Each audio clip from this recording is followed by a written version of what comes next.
सुप्रभातम बच्चों। विदुर नीति का श्लोक संख्या 51 देखिए।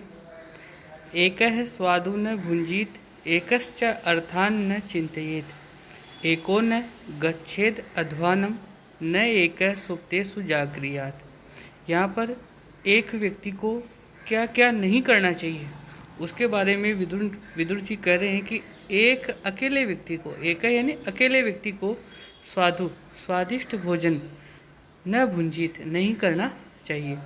अकेले व्यक्ति को स्वादिष्ट भोजन नहीं करना चाहिए।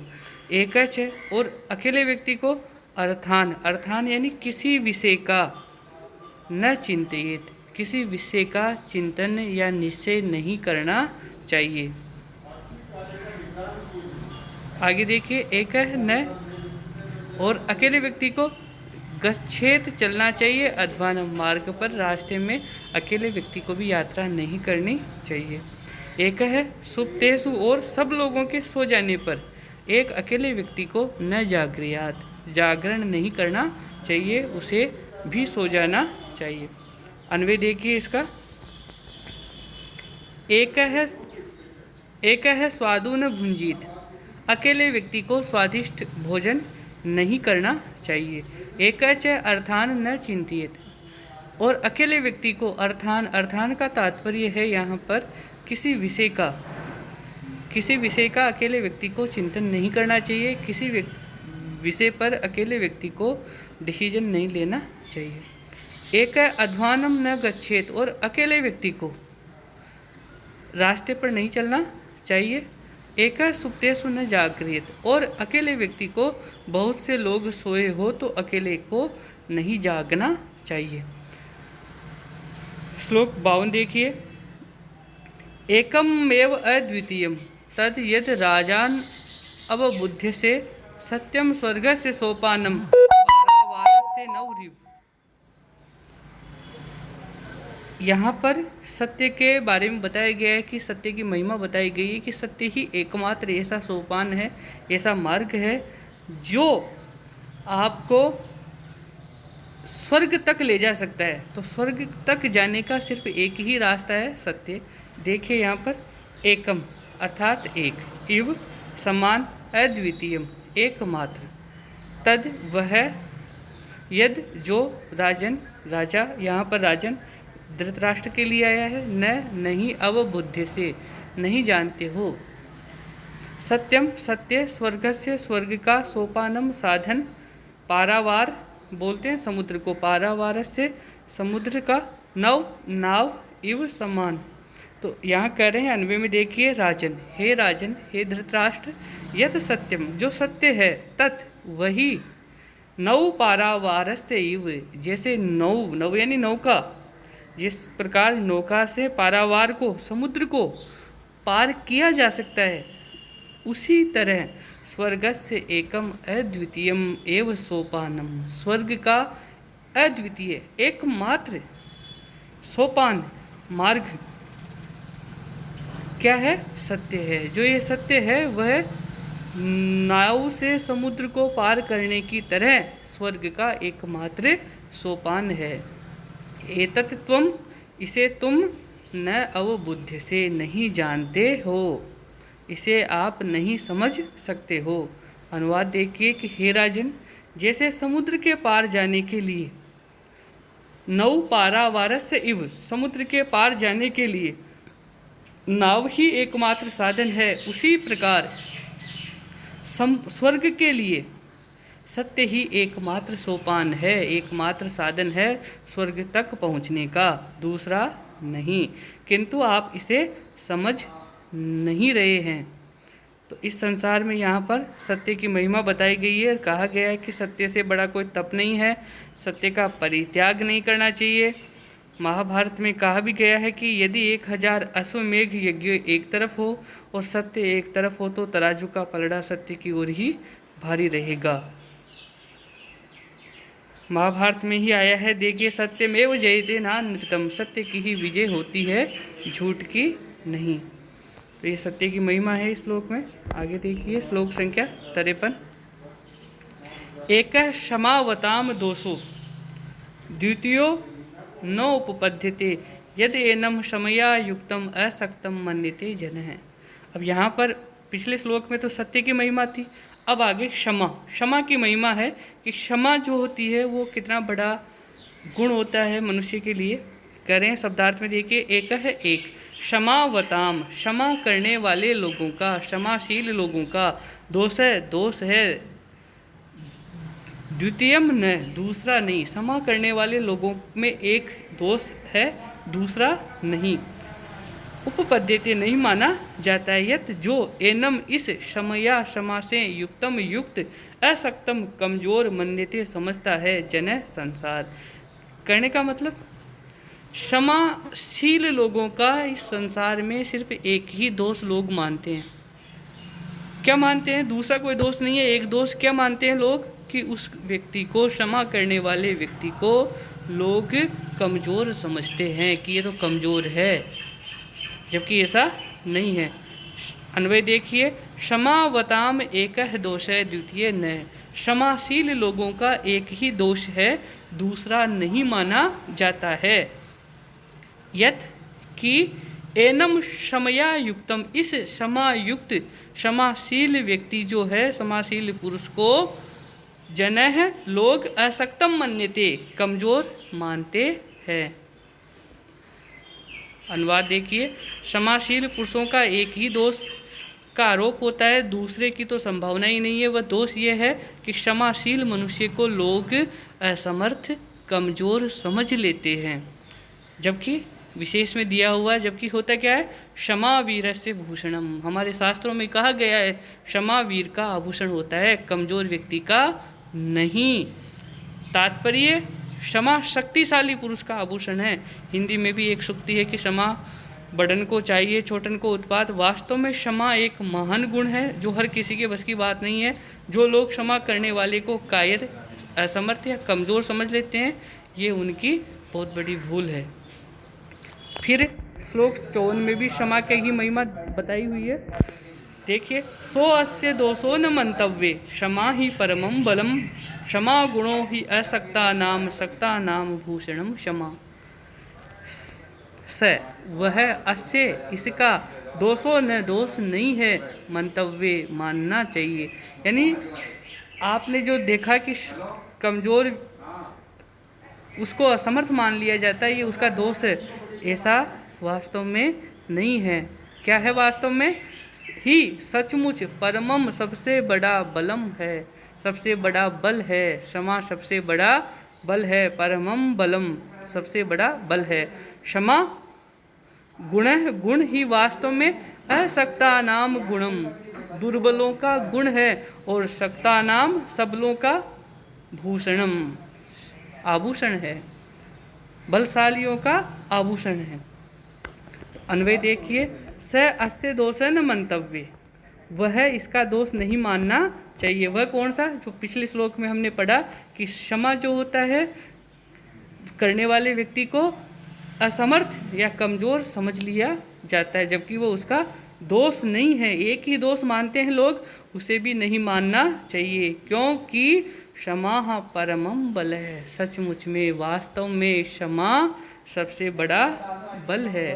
क्षमा असक्ता नाम गुण है, क्षमा कमज़ोर लोगों का, दुर्बल व्यक्तियों का गुण है, और सक्ता नाम ही क्षमा भूषणम, और क्षमा शक्तिशाली व्यक्तियों का आभूषण है।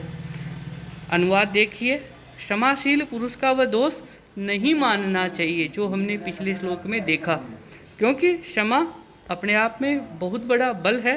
क्षमा असमर्थ मनुष्यों का गुण और समर्थों का भूषण है। क्षमा शब्द क्षम धातु से बना है, इसमें टा प्रत्यय लगने पर ये स्त्रीलिंग में है। तो क्षमा जो है उस गुण का यहाँ पर विदुर जी ने बहुत बखान किया है। फिर इसके बाद में फिर श्लोक संख्या 55 जो है वो भी क्षमा के ही बारे में। देखिए, क्षमा वशीकृति लोके क्षमया किमन साध्यते, शांति खड्ग करेयस्य दुर्जन किम करिष्यति। शांति की तलवार जिसके हाथ में है उसका दुष्ट व्यक्ति क्या कर सकता है। क्षमा वशीकृति लोके, क्षमा वशीकृति, वशीकरण का मंत्र है। इस संसार में, लोके संसार में क्षमा क्या है? वशीकरण का मंत्र है। क्षमया, क्षमा से किम क्या न नहीं साध्यते, सिद्ध नहीं होता है, अर्थात क्षमा से सब कुछ सिद्ध हो सकता है।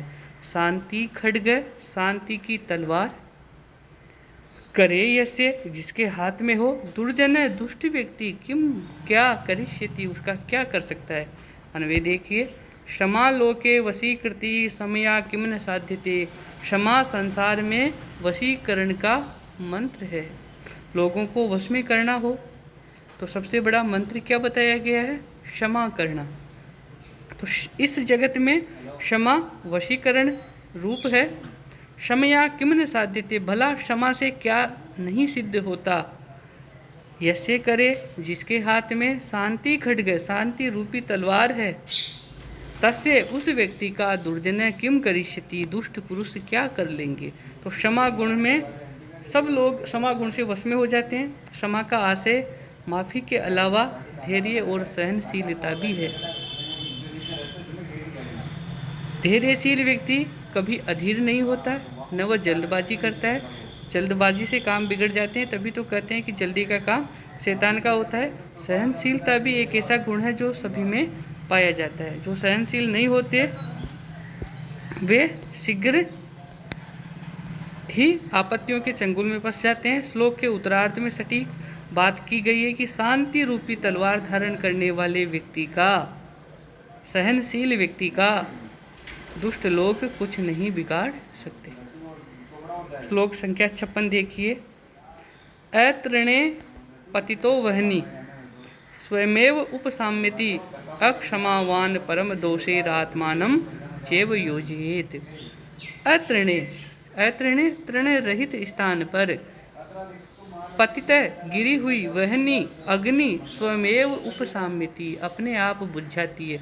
जो अग्नि तृण रहित स्थान, घास रहित स्थान जहाँ पर गिरी हुई अग्नि अपने आप ही उपशमित हो जाती है, शांत हो जाती है, बुझ जाती है।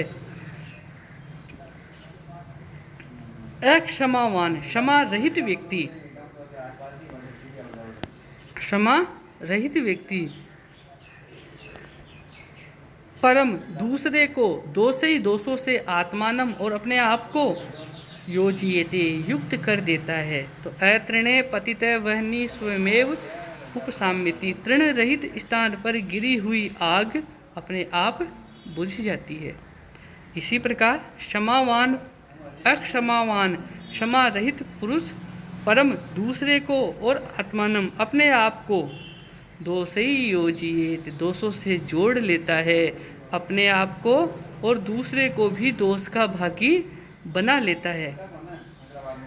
तो देखिए यहाँ पर विशेष में दिया हुआ है तृण रहित स्थान क्षमा का है।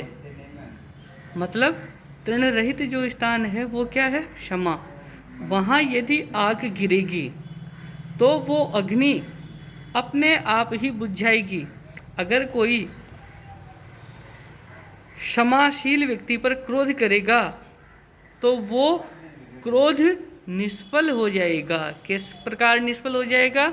जैसे तृण रहित स्थान पर गिरी हुई अग्नि अपने आप बुझ जाती है, उसी प्रकार से क्षमाशील व्यक्ति पर क्रोध करने वाला व्यक्ति की क्रोधाग्नि अपने आप ही बुझ जाती है।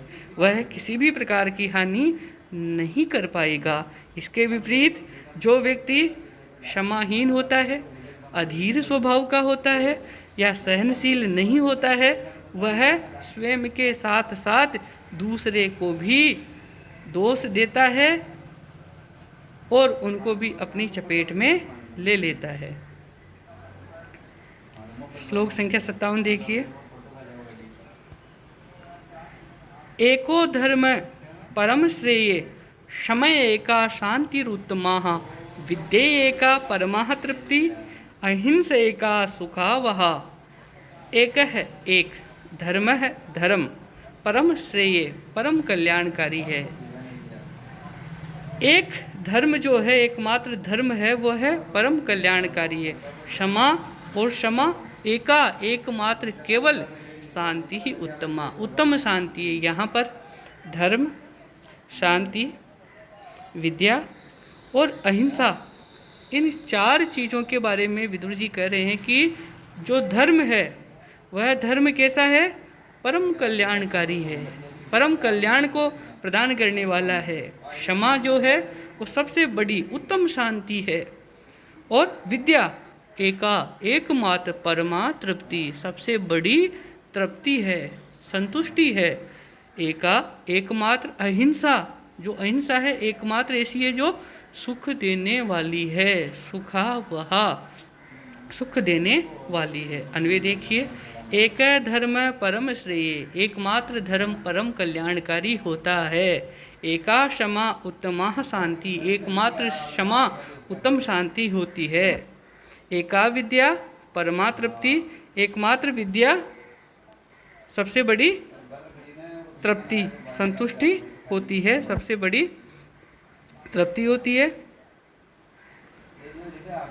और एक अहिंसा सुखावहा, और एकमात्र अहिंसा सुख प्रदान करने वाली होती है। यहाँ पर देखिए आप अनुवाद में, एकमात्र धर्म ही परम कल्याणकारक है, केवल क्षमा ही शांति का सर्वश्रेष्ठ उपाय है अर्थात उत्तम शांति है।